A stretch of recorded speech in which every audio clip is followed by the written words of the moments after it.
Ciao a tutti, bentornati in un nuovo video. Nel video di oggi impareremo a tradurre la preposizione by in italiano. È una preposizione un po' complessa perché ha tante traduzioni in base al contesto della frase. In questo video studieremo ciascun contesto e vedremo come si traduce in italiano. La prima traduzione di by, e forse anche quella più conosciuta, è quella del da. By come da si utilizza per indicare l'autore di qualcosa, oppure si utilizza per indicare l'agente di un'azione, la persona che compie un'azione. Per esempio, se io voglio dire "This work was written by Shakespeare", in questo caso utilizziamo by per indicare l'autore che ha scritto quest'opera. Per questo motivo utilizziamo da. Quest'opera è stata scritta da Shakespeare. Quest'opera è stata scritta da Shakespeare. Un'altra traduzione di by è by utilizzato come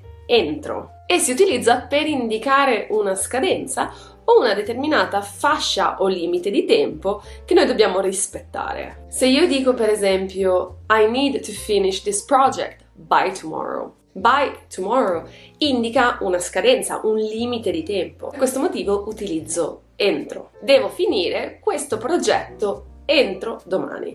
Devo finire questo progetto entro domani. By può essere tradotto anche come presso, vicino, al lato. Se io per esempio dico I am by the supermarket, by indica il luogo dove io mi trovo, sono vicino al supermercato, sono presso il supermercato. Una traduzione potrebbe essere sono accanto al supermercato, sono accanto al supermercato. By si può tradurre anche come in se seguito da un mezzo di trasporto. Se io dico I go there by car, by è seguito da un mezzo di trasporto, car. Per questo motivo posso tradurre con in. Vado là in macchina. Vado là in macchina. By può essere anche tradotto come attraverso se seguito da un mezzo di comunicazione. Se io dico we can talk by text, we can talk by email, posso tradurre questo by come attraverso. Possiamo parlare attraverso i messaggi. Possiamo parlare attraverso i messaggi. Questa traduzione può essere spesso tradotta anche con via. Possiamo parlare via messaggio.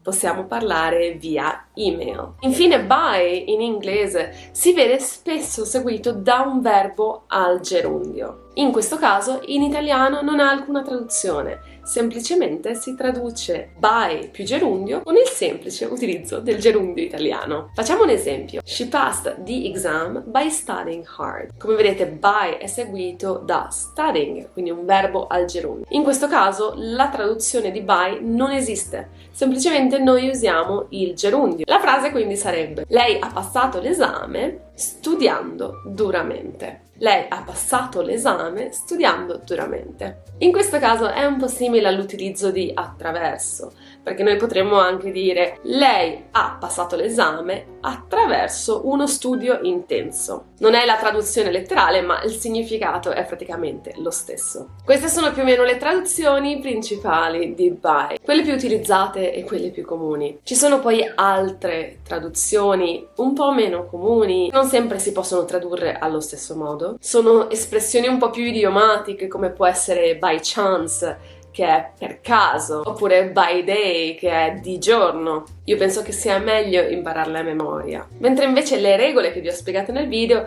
sono utilizzabili in più contesti. Per questo motivo può essere utile impararle, studiarle e memorizzarle. Abbiamo finito qui con il video di oggi, spero che questo video sia stato utile e che adesso possiate tradurre by nella maniera più corretta. Io vi ringrazio per averlo visto e se il video vi è piaciuto mettete un like ed iscrivetevi al canale e noi ci vediamo la prossima settimana con un nuovo video.